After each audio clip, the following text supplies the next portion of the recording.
Hi, this is Karen Dice, publisher of Mortgage Currency, and the class you're about to view will cover policy and procedure manuals that every mortgage company has to have as part of the Consumer Finance Protection Bureau mandates and also other regulators. I know you've had to have them in the past, but not to the extent that they're required these days. If you're a company owner, you must be able to produce a policy and procedure manual if you're ever audited. But here is the kicker. Loan officers, processors, and your staff must know what's in those manuals and follow the procedures, because when the auditors get there, they're the ones that are going to be questioned as well. Now, I want you to know that I'm frequently hired as an expert witness when it comes to loans that have gone into foreclosure or loans where there has been fraud that has been suspected. The very first thing I'm asked to comment on is if the loan officer followed the company's procedures manuals. And then I have to go through each item in the file and reference it back to the policies.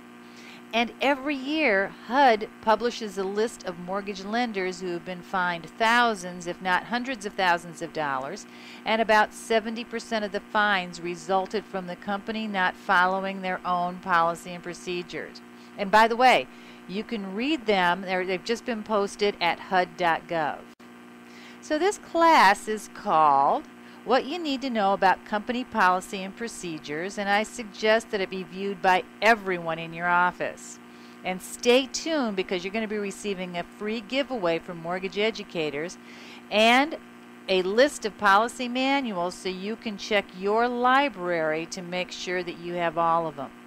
I've asked Randall Wood, a compliance attorney with Mortgage Educators, to provide an outline with mortgage rules and regulations that absolutely require you to have a policy or procedure in place, and he'll also give you a little basic outline of what should be part of each one of those policy and procedures. So Randall, welcome to the class, and would you mind giving the audience a little synopsis of your background, please?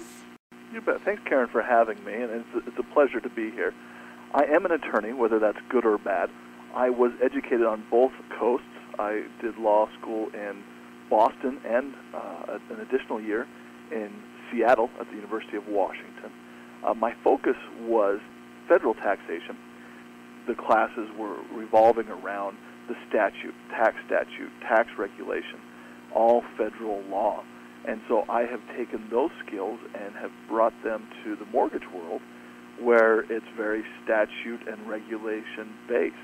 Because here at Mortgage Educators, we write our own policy and procedures, and we custom make them for each company. And I just want to reiterate how important it is to understand that times have changed when it comes to policy and procedures. Karen, as you mentioned earlier, everyone needs to know what's in these policy and procedures, and it's so true. As the policy and procedure is done, senior management, the owner, whoever it may be that's in control, they need to pass off these policy and procedures. They have to say, this is okay for our company, this is what we want, it makes sense, and then everyone in the office needs to be trained on these policy and procedures. So when I do say everyone in the office, what I mean those who are in the origination process. Now, there may be some policy and procedures that we will talk about here in just a second, where you may have a client manager or someone who has a lot of contact with the clients. They need to have this training